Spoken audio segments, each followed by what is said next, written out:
ஒரு குற்ற சம்பவம் தொடர்பான செய்தியை பார்க்கிறோம். சென்னை வால்டாக்ஸ் சாலையில் பைக் டாக்ஸி ஓட்டுநர் வசந்தகுமார் கொலை செய்யப்பட்டிருந்தாரு. இந்த கொலை சம்பவம் தொடர்பாக 3 சிறுவர்கள் உட்பட 4 பேரை கைது செஞ்சு பூக்கடை போலீசார் விசாரணையை நடத்திட்டு வராங்க. கஞ்சா இளைஞர்களுடைய ஆட்டம் எப்படி இருக்குது அப்படின்னு சொல்லி பார்க்குறதுக்கு இந்த செய்தி ஒரு சிறந்த எடுத்துக்காட்டு. சென்னை அம்பத்தூர் அருகே கஞ்சா போதையில் இளைஞர்கள் பைக் ஓட்டி ஏற்படுத்திய விபத்தில் மூதாட்டி ஒருவர் பரிதாபமாக பலியான சம்பவம் அதிர்ச்சியை ஏற்படுத்தியிருக்கு.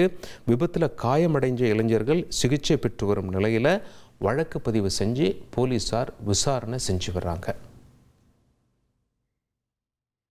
ஓகே, இந்த மாதிரியான கஞ்சா செய்திகள்லாம் நம்ம பார்க்கறது மாதிரி அடுத்தபடியாக இப்போ இவங்க போலீஸாரையே கூட தாக்குற அளவுக்கு முன்னேறி இருக்காங்க அப்படிங்கிறத நம்ம பார்க்குறோம். அந்த அளவுக்கு பயம் விட்டு போச்சோ என்னவோ.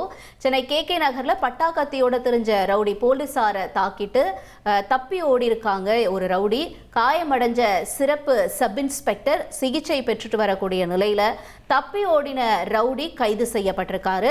அந்த ரவுடியினுடைய புகைப்படத்தையும் நம்ம ஒரு பக்கம் திரையில பார்க்கிறோம். திருவள்ளூர் மாவட்டம் தாமரைப்பாக்கம் அருகே அரசு பேருந்து திடீரென பஞ்சராகி சாலை தடுப்பில் ஏறி விபத்து நடந்திருக்கு. நல்ல வாய்ப்பாக பயணிகள் சிறு காயங்களோட உயிர் தப்பிச்சிருக்காங்க. அந்த காட்சியை தான் நாம் தற்பொழுது பார்த்துட்ருக்கோம். நம்ம திருவள்ளூர் பக்கத்தில் இறால் அந்த ஆலையில் பதப்படுத்துகிற ஆலையில் அமோனியா கேஸ் லீக்கில் 18 பேர் உயிரிழந்தாங்க அஞ்சலி. அந்த ஆலையில் இருந்த அந்த அமோனியா முழுவதும் அகற்றப்பட்ட நிலையில் தொழில்நுட்ப வல்லுநர்களின் ஆய்வு பணிகள் முடிந்த பிறகு ஆலைக்கு இன்று சீல் வைக்கப்படும் அப்படின்னு சொல்லி திருவள்ளூர் கலெக்டர் சொல்லியிருக்கார். இனி செல்லும் இடமெல்லாம் செய்தி.